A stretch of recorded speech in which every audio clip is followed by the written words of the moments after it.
Estuvimos presentes en el foro denominado Democracia, Transparencia e Internet en las Américas, que se realizó en el marco de la 8ª Cumbre de las Américas, el día miércoles 11 de abril.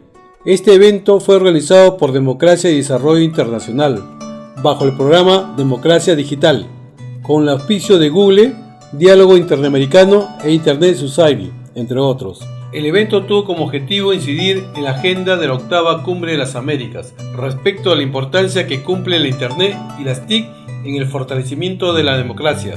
Durante el foro se enfatizó en temas referidos a la libertad de expresión online, transparencia, datos abiertos y participación ciudadana.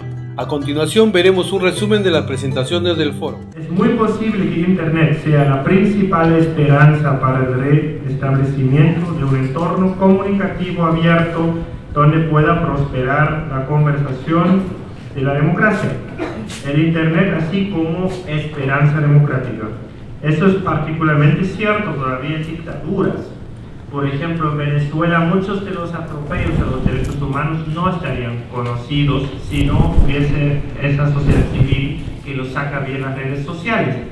La primavera árabe hubiese sido impensable sin Internet, la revolución verde en Irán, que no prosperó, pero que fue alertada por expresiones democráticas de sus pueblos, que sobre todo se hizo a través de las redes sociales.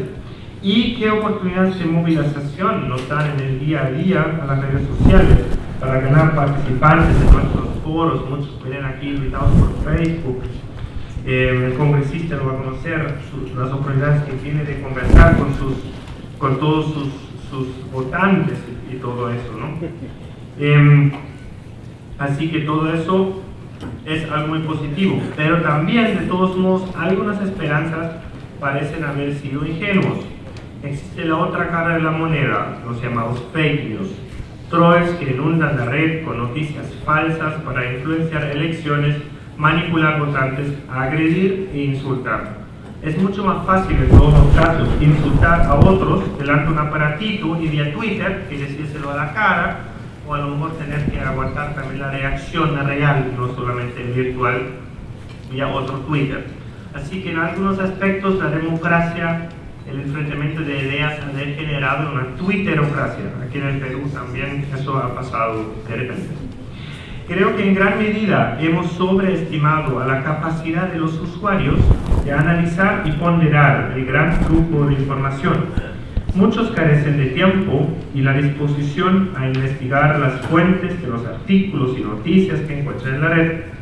El aumento exponencial de las fuentes de información no ha ido necesariamente de la mano con una conservación del nivel de calidad y rigor informativo en los medios tradicionales.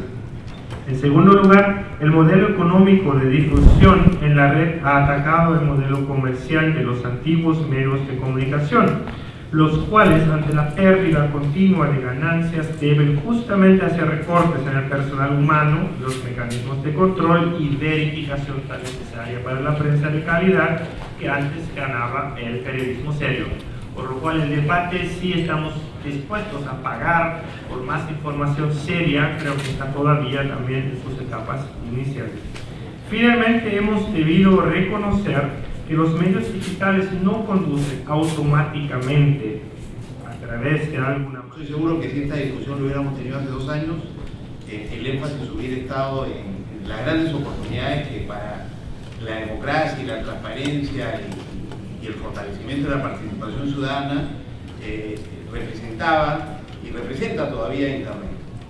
Pero 2 años después, yo creo que el énfasis está en las amenazas que para la democracia representa el tremendo poder que tienen quienes pueden manejar la información que se produce y se genera en Internet. Y para mí, digamos, yo vengo con esa inquietud de saber en qué estamos, en qué podemos hacer. Siempre se trata de un espacio, de un mercado casi sin regulación alguna. Y entonces una primera pregunta es: ¿necesitamos regularlo o no? ¿Cómo lo podemos hacer? Obviamente no lo podemos hacer desde nuestros países. Quizá el marco interamericano es un espacio donde se pueden iniciativas, ¿cuáles podrían ser? que no amenacen las libertades y derechos, pero que al mismo tiempo los protejan, porque lo que hemos visto que ha ocurrido, por ejemplo, en los últimos procesos electorales es la manipulación de esta información al servicio de quienes quieren hacer mal uso de ella puede incidir, ¿no es cierto?, de manera decisiva en el desenlace de procesos electorales, ya no pues en países, digamos, en las márgenes del sistema, sino parece haber ocurrido en Estados Unidos, parece haber ocurrido en Gran Bretaña, en la votación por el Brexit, otros países europeos, de manera que estamos ante un asunto de relevancia fundamental para la democracia en el mundo. Y creo que va a ser bien interesante poder conocer de los panelistas. Tenemos acá al relator especial para libertad de expresión, el sistema interamericano y a una comisionada también, lo que da cuenta de la relevancia de este asunto para los derechos y libertades ciudadanos. Espero que este debate sea provechoso y muchas gracias por permitirnos estar acá. Siento una gran satisfacción porque este espacio fue pensado desde hace mucho tiempo, considerando la importancia de realizar una cumbre en nuestro país. Esta es la 8ª cumbre de las Américas y vimos que a pesar de haber transcurrido ya diversas cumbres desde su creación en 1994, el tema de Internet casi no estaba presente en las distintas agendas que se manejan en los foros previos ni en la agenda de la propia cumbre. En pleno siglo XXI, en donde Internet tiene un rol muy especial en nuestras vidas cotidianas y en la manera como la sociedad se desenvuelve, era impensable no dar cabida a este tema en un foro de gran nivel para poder incidir en las próximas decisiones de nuestros jefes de Estado. Y sobre todo, al abordar un eje central como lo es la gobernabilidad democrática frente a la corrupción, en donde Internet, las nuevas tecnologías de la información y las diversas plataformas digitales pueden coadyuvar como herramientas que son a fortalecer la transparencia, la confianza y consecuentemente impactar positivamente en nuestra democracia.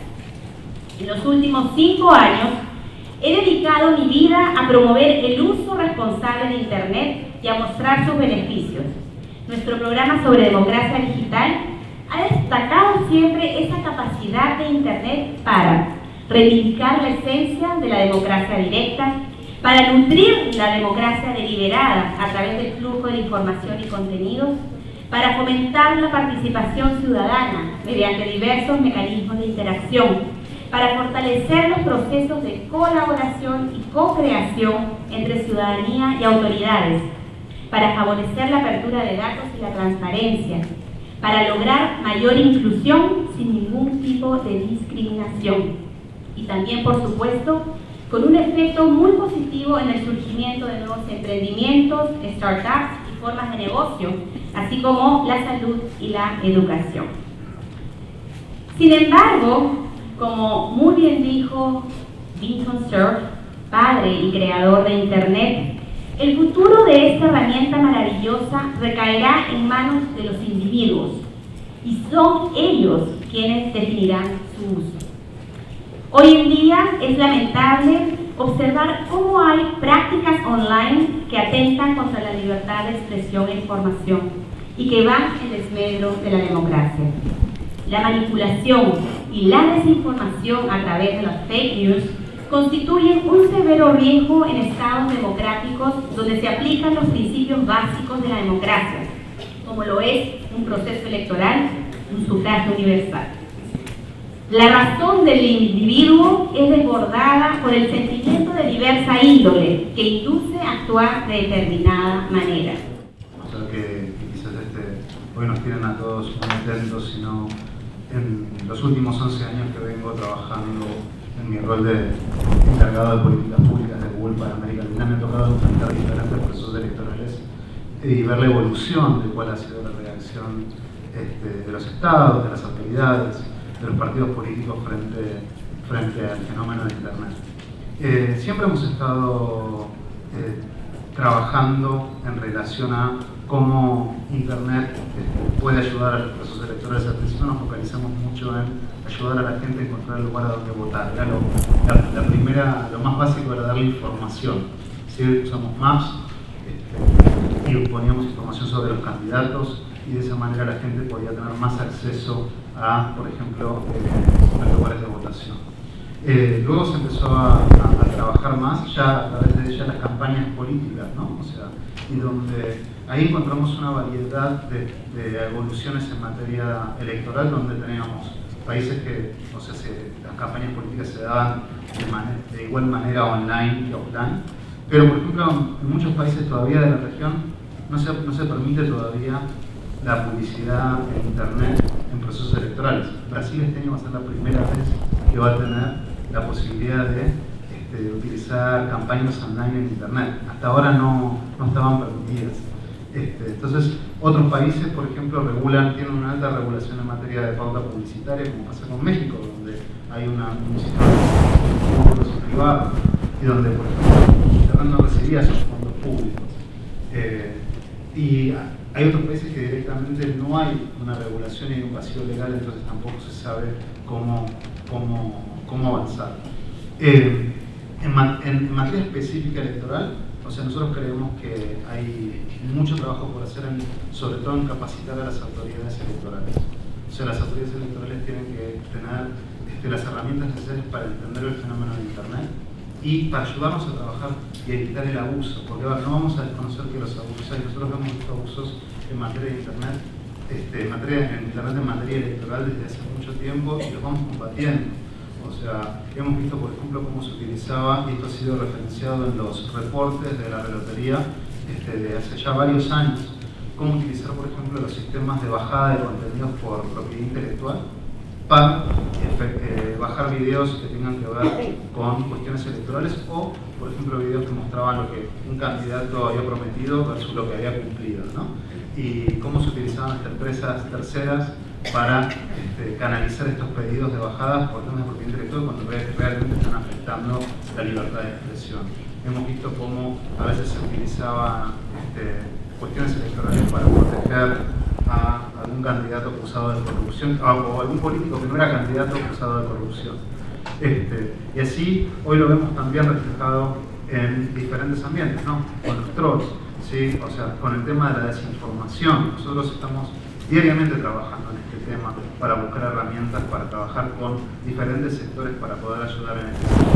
Uno de los temas claves, o sea, como hablé de la capacitación de las autoridades electorales, es la capacitación de la ciudadanía, ¿sí? O sea, en básicamente tener una educación digital para ayudar, o sea, la desinformación se combate con información. Enseñar a la gente cómo buscar, cómo chequear, ¿sí?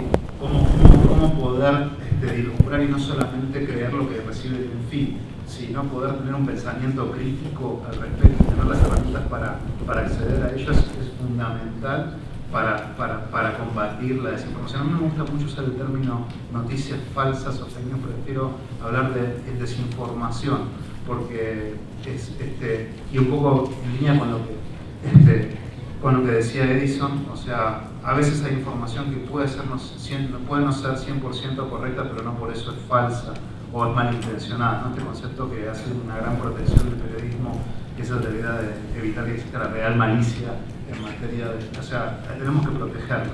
Como público.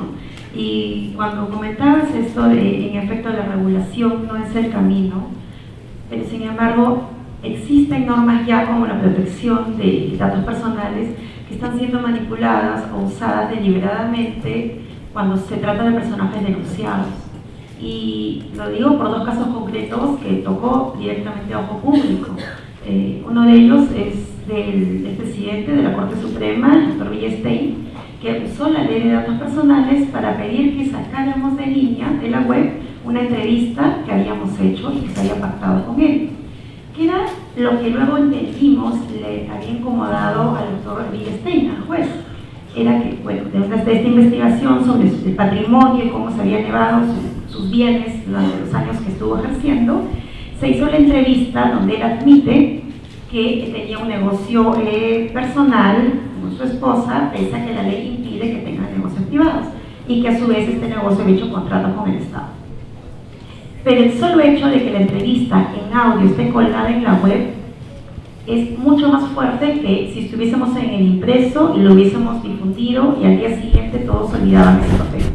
El hecho de que esté en web y que pueda ser de rotación constante, de recordación y de que puedas compartirlo cientos o miles de veces, puede causar remesón en el investigado para que pida que lo retiren de la web.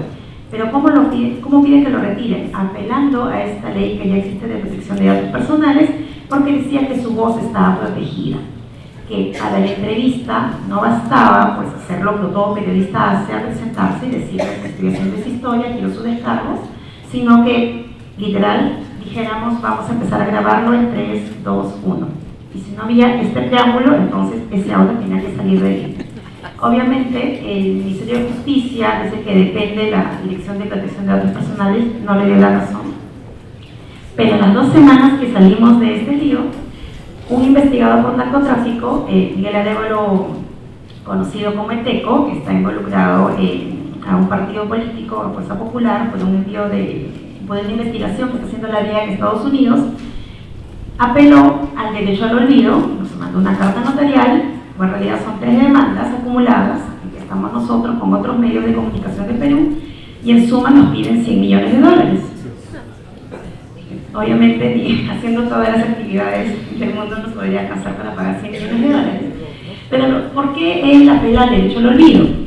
Porque en su momento hubo una investigación en la Fiscalía peruana que no llegó a formalizarse ante el Poder Judicial.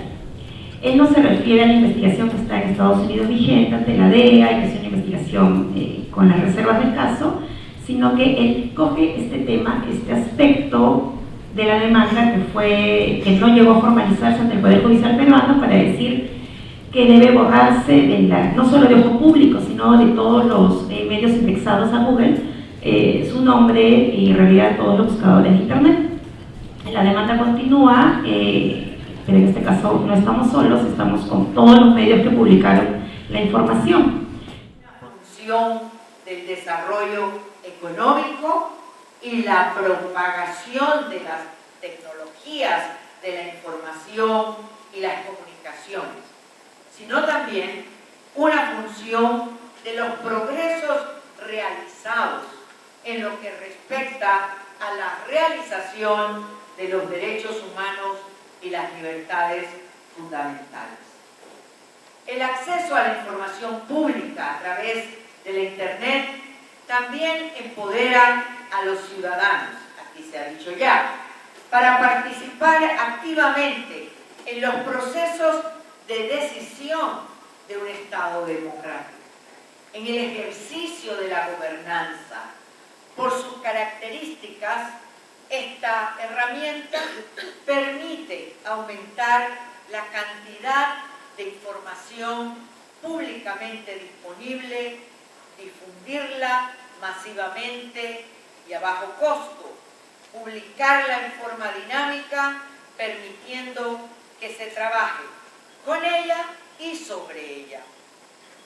Para la Comisión Interamericana de Derechos Humanos es fundamental el potencial de Internet en el ejercicio de los derechos de la libertad de expresión y opinión, de asociación y reunión.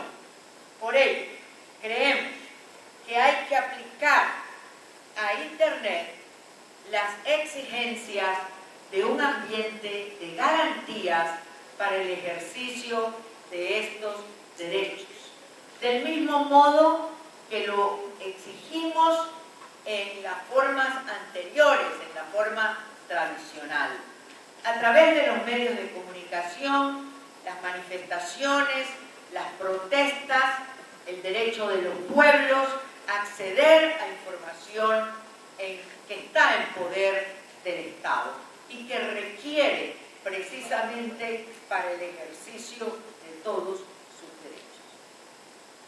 Voy a hacer un específico punto, a dar un específico punto en mi condición de relatora de los derechos de niños, niñas y adolescentes, porque quiero reivindicar la importancia de las nuevas tecnologías para el acceso al conocimiento, a la educación, a la cultura, a la participación de todos los niños, niñas y adolescentes, sin exclusión, sin discriminación alguna, así como reconocer la posibilidad que brindan estas tecnologías y que ellos mismos, los propios adolescentes, participen y hagan realidad su derecho a expresarse.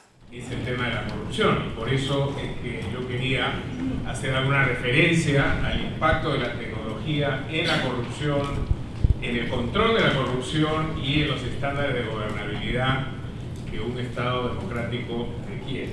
Entonces, si podemos pasar a la primera.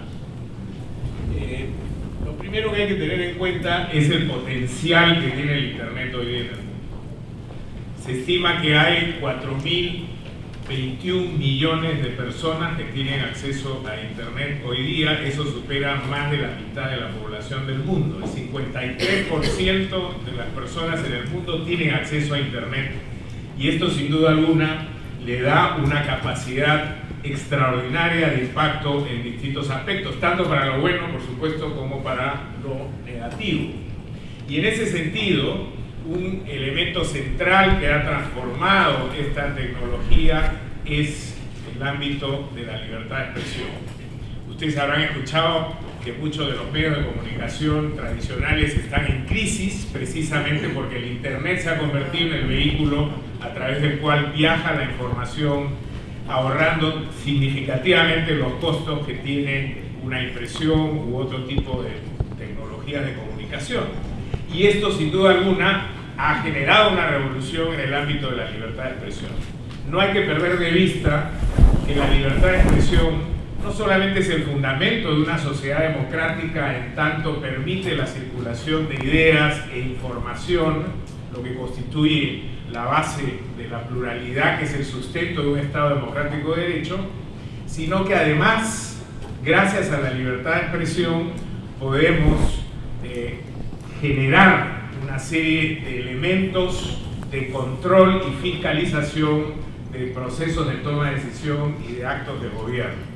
Si ustedes miran el índice de percepción de corrupción que todos los años publica Transparencia Internacional, donde hay un ranking de 0 a 100, donde 0 es un país totalmente corrupto y 100 sería un país utópico que no existe sin corrupción, verán que aquellos países que están mejor calificados, con menores niveles de corrupción, son aquellos que tienen mejores niveles de libertad de expresión, mayor fortaleza institucional y por lo tanto también estándares democráticos adecuados. Mientras que aquellos países que están en la parte baja, en el tercio inferior de la tabla, son países que tienen poco espacio para la expresión de los ciudadanos.